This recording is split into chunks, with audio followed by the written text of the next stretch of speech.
Are you saying Hassan Nasrallah had agreed to a ceasefire just moments before he was assassinated? He agreed, yes.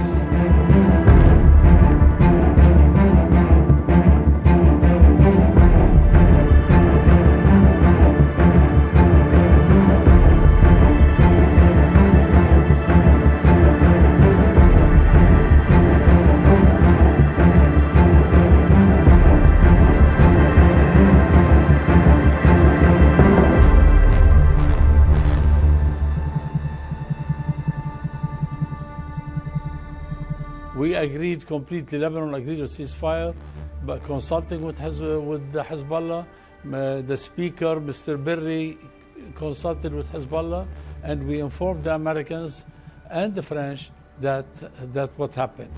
And they told us that Mr. Netanyahu also agreed on the statement that was issued by both presidents.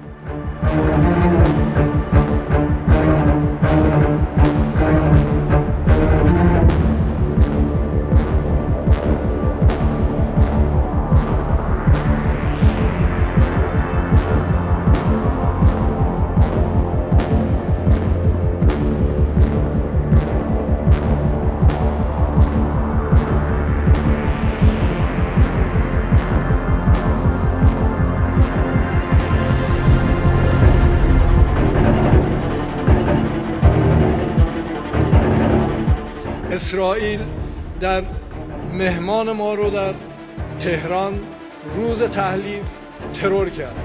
به ما گفتن شما صبر کنید، ما میخوایم صلح برقرار کنیم، اگر شما برخورد کنید صلح برقرار نمیشه. ما به خاطر صلح صبر کردیم.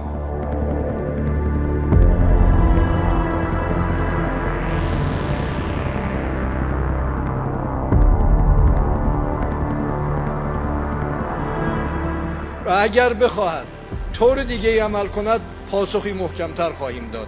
به این چیزی است که جمهوری اسلامی بهش پایبند است. اهداف پلید رژیم صهیونیستی ایجاد ناامنی و گسترش بحران در منطقه است.